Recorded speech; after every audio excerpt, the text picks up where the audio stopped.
Lo que la sabiduría del Evangelio y la doctrina social de la Iglesia nos inspiran hoy. Podríamos tenernos aquí 3 horas, ¿verdad? Yo, pequeñas llamadas y concretas, a la luz del Evangelio, de la doctrina social de la Iglesia, y he añadido también un tercer punto de nuestra experiencia en Leganés con este equipo de sacerdotes que hemos hecho una reflexión. La primera, pues es que el Evangelio es nuestra fuente de inspiración, ¿no? Beatriz y todo, lo hemos dicho. Cuando uno lee el Evangelio siempre hay una llamada, siempre, ¿no? Para todos los ámbitos, pero especialmente para Cáritas, ¿no? Me imagino que en vuestros equipos, cuando tenéis reuniones, muchas veces comenzamos con el Evangelio. ¿Y cuántas llamadas recibimos siempre nuevas? Textos que conocemos de memoria, pero siempre recibimos llamadas nuevas. Yo he cogido 2 textos rápidamente, que no voy a leer, pero que todos conocemos de memoria. Y es uno de los problemas del Evangelio, conocerlo de memoria. Como ya me lo conozco, pues no me fijo en los detalles, ¿no? Yo voy a ver si con los detalles podemos... El buen samaritano. Claro, evidente, ¿no? Si hablamos de Cáritas hay que hablar del buen samaritano. ¿Quién es mi prójimo? ¿A quién tenemos que ayudar en Cáritas? Que este colectivo se está ampliando tanto, ¿no? Los heridos al borde del camino. Tanta gente que no puede caminar por sí misma. Y esto hace 5 años era un colectivo, no sé si reducido, muy grande en nuestra sociedad, pero hoy este colectivo de gente que no puede caminar por sí misma se está ampliando, yo no sé hasta dónde va a llegar, ¿no? Y lo vemos en nuestra tarea diaria en Cáritas con una palabra que utilizamos ahora mucho, que es estamos desbordados, ¿no? Estamos desbordados. ¿Por qué? Porque la gente que no puede caminar por sí misma, como el herido del borde del camino, cada vez es más, y colectivos más amplios, que hace 5, 6 o 7 años ni nos podíamos imaginar que iban a acudir a Cáritas. Ni nos lo imaginábamos. Hoy están llegando. Hay 2 tipos de miradas a la realidad y a los que están ahí, ¿no? Pues la mirada, ya sabéis, de los 2 profesionales de la religión, que no sé qué sienten, no sienten nada, y la mirada del samaritano, que es la mirada de la compasión. Y aquí yo creo que esta es la clave del Evangelio. La primera llamada, la llamada fundamental, es que la tarea de Cáritas nace de una experiencia, de un sentimiento de compasión profunda. Y es la compasión la que comienza a mover nuestro corazón. El Evangelio nos invita a hacer un camino que surge de la compasión, de la experiencia de compasión, de padecer con, y el dolor y el sufrimiento que conlleva escuchar una mañana o una tarde en los despachos de acogida 3 hasta 4 hasta 5 horas, escuchar situaciones de verdadera pobreza y dolor. Es un sentimiento compartido y bien difícil de vivir, ¿verdad? Y ese sentimiento de compasión es el que comienza y nos lleva a la caridad. Entonces yo creo que el Evangelio, la llamada fundamental es cómo caminar de la compasión, del sentimiento de compasión, es el que nos pone en acción y desemboca en la caridad. Esto le pasó a ese buen samaritano. Y fijaos los verbos que utiliza el Evangelio para ayudar al herido al borde del camino. Se acercó, le vendó las heridas, le curó, le montó en su cabalgadura, lo llevó, cuidó de él. 7 verbos. Y yo creo que una llamada de este texto hoy a nuestras Cáritas es aumentar nuestros verbos en nuestra acción de Cáritas. Nuestros verbos no pueden ser solo dar alimento y ropa, ¿no?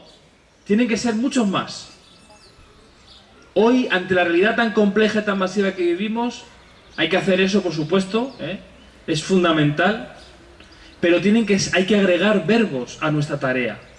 Es una llamada a la creatividad. Luego el buen samaritano, esto me encanta, continúa su camino y asegura el cuidado. Vaya a la posada y asegura el cuidado, da hasta dinero. Pues también nosotros no podemos hacerlo todo. Nosotros ayudamos a la gente en un trayecto, en un momento de su etapa, de su dificultad. Y seguimos nuestro camino. Es importante esto también.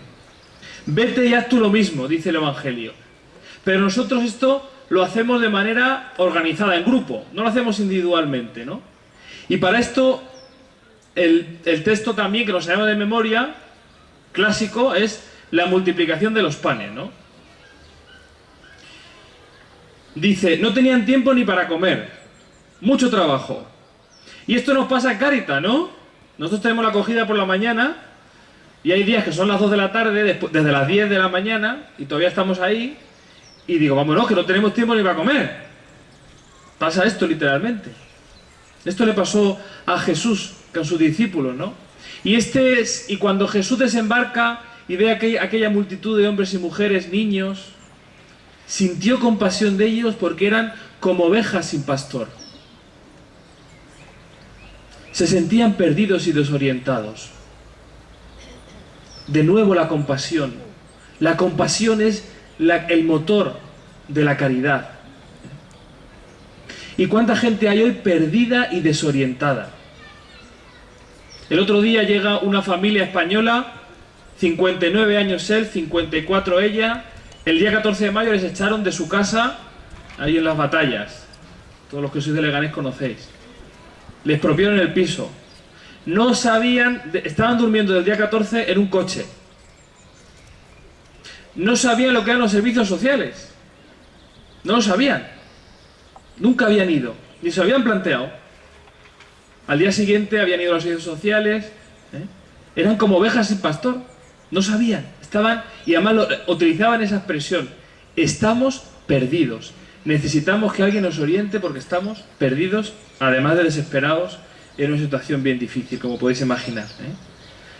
5 días después ya estaban en una habitación, con la ayuda de los servicios sociales y de nosotros. Les enseña muchas cosas a Jesús. Qué bonito esto, ¿no? Tranquilamente se pone a enseñar, a acoger, a escuchar.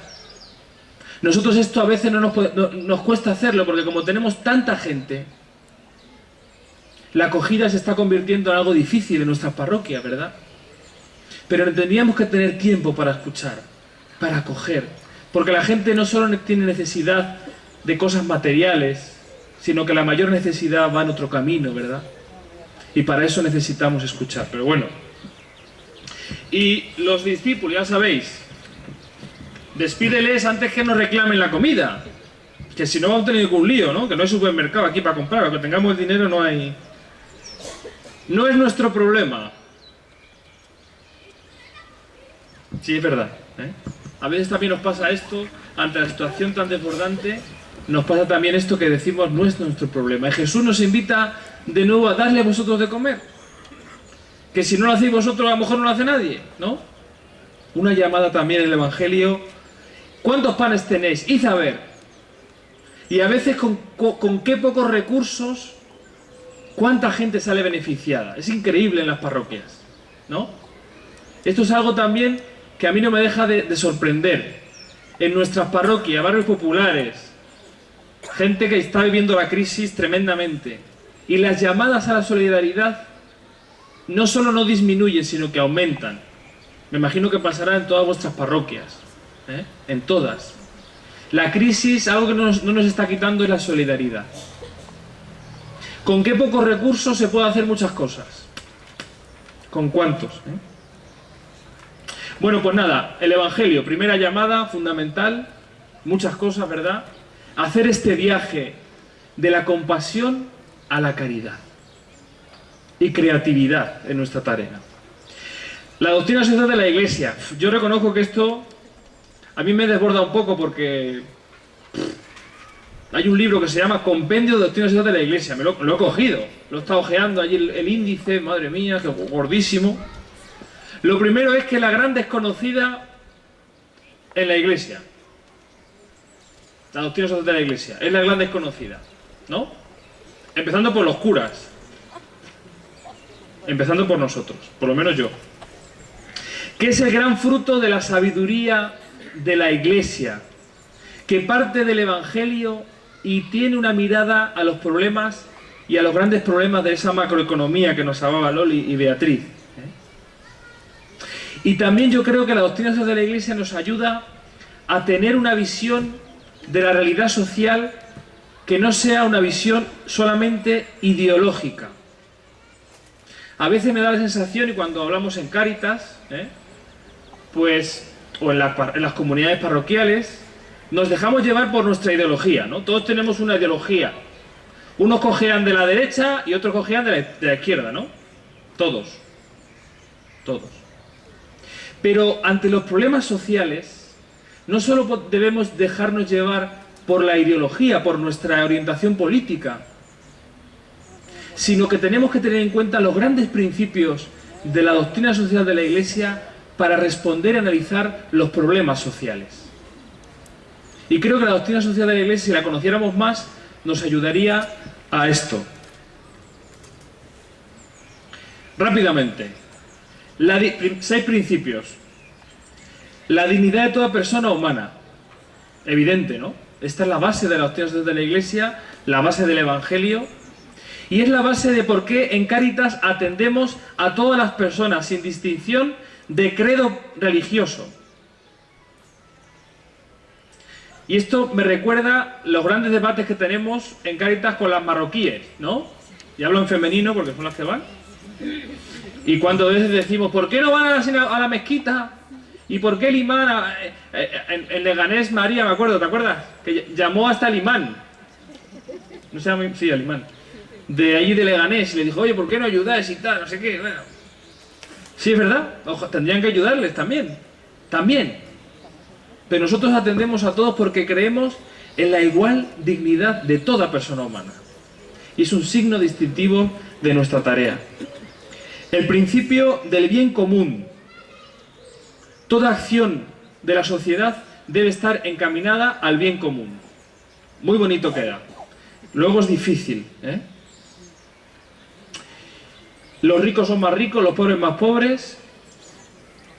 Y por ejemplo, a partir de este principio, que los inmigrantes a partir de septiembre sin papeles no tengan derecho a la salud universal, independientemente de nuestro criterio político, según este principio es una gran injusticia. Es una gran injusticia. Y tenemos que tenerlo claro nosotros. El destino universal de los bienes, otra cosa básica de los temas de la Iglesia. Pero sin embargo, pensaba yo en la reforma laboral, ¿no? Sabéis que la reforma laboral ahora, si una empresa durante 2 trimestres, yo no entiendo mucho de esto, pero da pérdidas, pues ya tiene derecho a despedir a los trabajadores casi por nada o bajar el sueldo. Bueno, tiene su lógica, ¿no? Pero yo decía, y en los tiempos de vacas gordas, cuando las empresas presumían de sus cuentas al año de beneficios de, yo qué sé, de 1000%, y no son barbaridades, ¿por qué no subían los salarios a los trabajadores? Porque esas empresas, ¿no? Eso sería el destino universal de los bienes. Tantas y tantas cosas que se podrían... El principio de subsidiariedad, esta palabra tan rara, y que es como las comunidades, el Estado tiene la obligación de ayudar, subsidiar a las personas que no pueden salir adelante por sí mismas. La familia, cómo la familia hoy está cumpliendo esta tarea, cuánta gente está sobreviviendo de las pensiones de los abuelos. Esto es el principio de subsidiariedad, entre otras cosas. Y cómo Cáritas a veces estamos cumpliendo ese principio cuando no nos correspondería, ¿verdad? Hay grandes debates. Los municipios tenían que cumplirlo, no lo cumplen. Bueno, ahí estamos en esa lucha, ¿no? La participación de todos, especialmente de los pobres, y el principio de solidaridad. Bueno, podríamos hablar mucho. Solamente quería decir una cosita del papel de sacerdote en Cáritas. Alguna cosita más que... Os pido paciencia con los sacerdotes. Porque sé que... Ya sé, José María también lo sabe, ¿verdad? Aquí estamos unos pocos. Los sacerdotes tenemos que estar en todo y saber de todo, ¿no? Pero a veces estamos en lo que estamos, ¿no? Y también va en sensibilidad al sacerdote. Pues yo, por ejemplo, tengo esta sensibilidad porque soy religioso y por mi carisma y por mi... Pero seguramente el equipo de liturgia y parroquias proteste, ¿no? y diga, es que no estás aquí en liturgia, es que no tenemos reuniones, es que no cuidamos la liturgia. Bueno, pues a lo mejor tienen razón. Bueno. Y también hay otro peligro que lo veo yo en mí, que el que Cáritas sea el cura, ¿no? O que haya una Cáritas paralela del cura en el despacho parroquial, ¿no? Bueno, pues todas estas cosas, paciencia y hablarlas, ¿no? Y lo intentamos, nosotros lo intentamos en Leganés. Todo esto lo hemos preparado porque lo hablamos con los sacerdotes de Leganés, que son 36, fijaos, somos un montón, en Leganés. Bueno, termino, 3 cosas muy breves. La acogida en Cáritas. La dignidad de la persona nos la jugamos, bajo mi punto de vista, en la acogida, en cómo acojamos a la persona. Y a veces nos pasa a nosotros los primeros en mi parroquia, que lo primero que le decimos antes de decirle buenos días es ¿dónde vives? A ver, el padrón. Claro, como estamos tan desbordados, si nos quitamos uno, pues nos lo quitamos, ¿no? La acogida es la clave de Cáritas, creo, porque ahí nos jugamos primero la dignidad de la persona, que se sienta respetada en su dignidad, con la mejor intención, ¿eh? Esto no es un juicio, pero nuestra tarea es que esa persona que viene en una situación de gran vulnerabilidad, que el que viene a Cáritas, aunque venga a engañarnos, incluso si viene a engañarnos, que son profesionales del engaño, ¿verdad? Que los hay, está en una situación de gran vulnerabilidad. Y nuestra tarea es llegar a la verdad de su situación para ayudarle mejor. O lo hacemos con una buena acogida, o será imposible.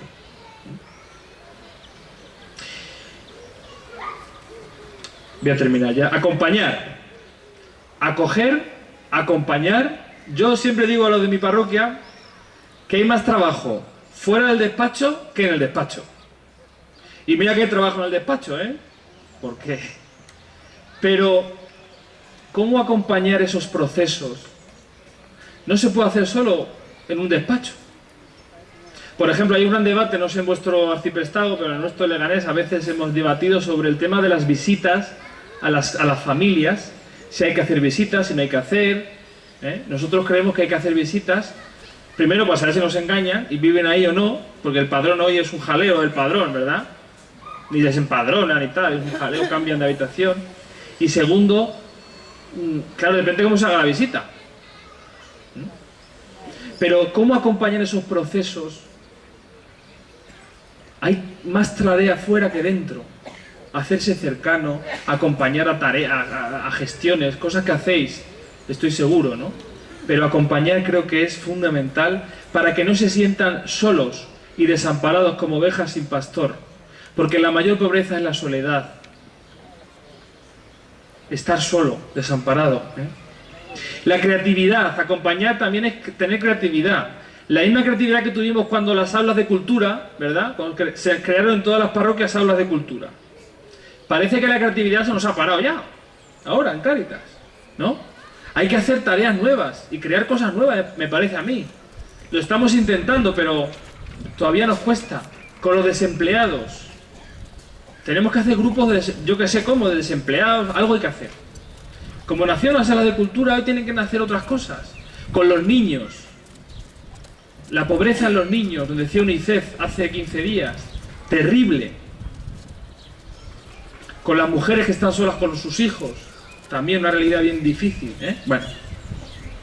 Y por último, denunciar. Esto es lo más difícil en Cáritas. Y termino con una anécdota del alcalde de Leganés, el actual, no el anterior.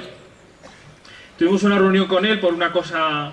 Porque hay que meterse en política, ¿eh? No queda otra. Y hay que tener una visión política de la realidad. Con independencia, nosotros somos independientes, no estamos aliados a ningún partido. Aunque cada uno se nos... ¿no? Cogemos de un pie, pero bueno. Pero la política es fundamental, sobre todo a nivel municipal. Y entonces ese alcalde, el anterior alcalde, le hablábamos de esto, de Cáritas, que el tema de la denuncia y tal, y nos dice, pues yo nunca he escuchado que Cáritas denuncie nada. Un alcalde de una gran ciudad como Leganés. Y dijimos, bueno, pues esto hay que corregirlo, ¿no? Y ya se enteró el alcalde de que Cáritas denuncia. Bueno, pues muchas cosas podemos decir. Muchas gracias por vuestra paciencia.